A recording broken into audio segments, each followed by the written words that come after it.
Ladies and gentlemen, boys and girls, and of course humanoids of all descriptions, welcome back to the channel. I'm Cat.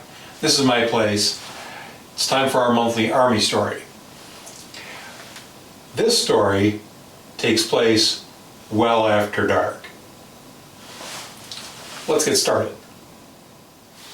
One of the things you unfortunately have to get used to while you're on deployment is guard duty.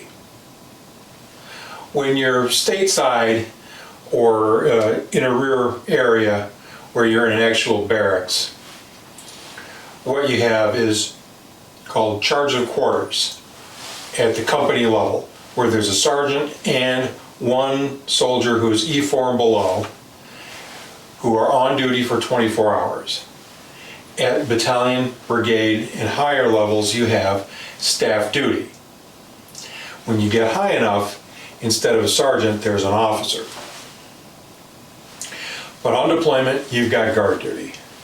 And one of the things you have that you have to guard is the gate to your unit's area. So the line platoons and the assault and barrier platoon of 72nd Engineer Company were on the perimeter, and each platoon had a bunker. But there was also a bunker at the gate, and the gate was manned 24 hours a day in all weather.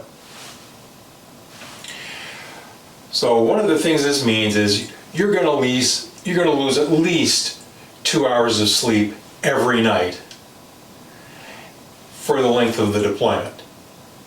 Maybe more than that. Well, it was our turn, second platoon's turn, to have the company gate, and I had the gate with two other guys overnight. So we walked to the gate with our weapons and we had a magazine and all this stuff, and we went out there and we took over. We had a briefing. Everybody has come back, because that's what the gate is for. It's for accountability. The Tactical Operations Center can call the gate and say, hey, has so-and-so left the perimeter yet?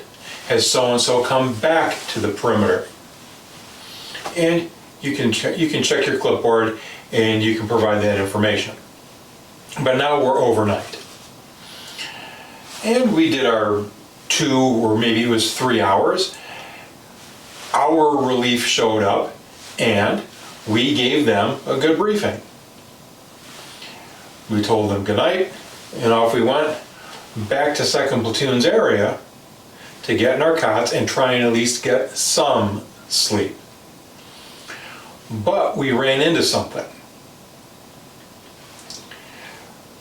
There's a black line about that wide, about 6 or 8 inches wide on the ground, and it hadn't been there before.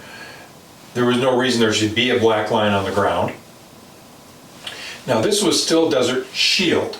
So we're not in a combat area, and we're in an area where white lights can be used after dark.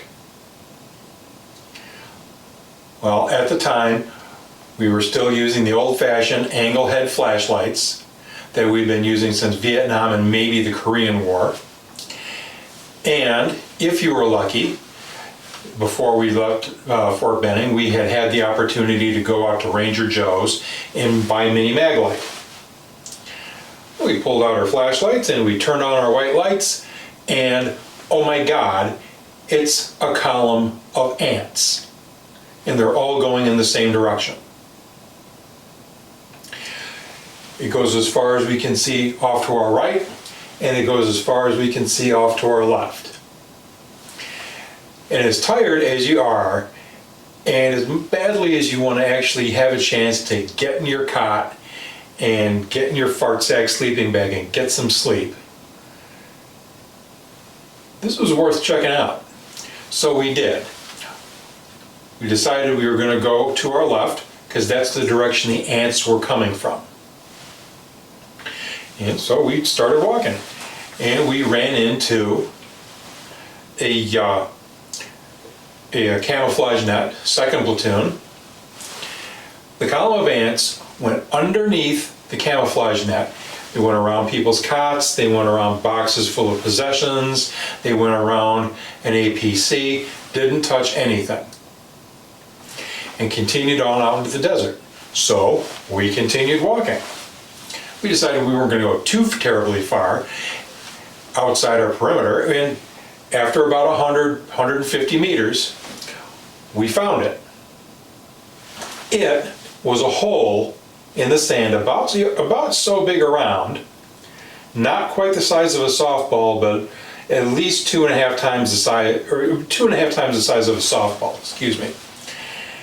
And the ants are just pouring out of it, like in a Stephen King movie. Well, there must have been somebody hit a camel or something like that on the road to support battalion or something, and they're going to part the thing out one little bit at a time. The next morning, so we said, okay, that's fine.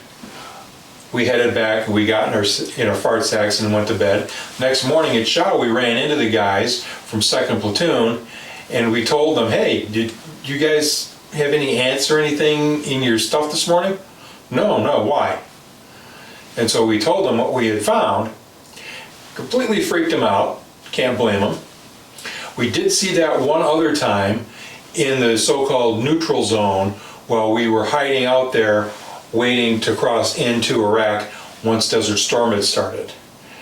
But that was a weird kind of National Geographic moment that we had during Desert Shield. If you enjoyed the video, found it interesting or amusing, like, share, and subscribe. Down in the comment section, leave a comment, something weird that happened to you during your deployment. New videos every Wednesday, Army Stories once a month. We'll see you next week.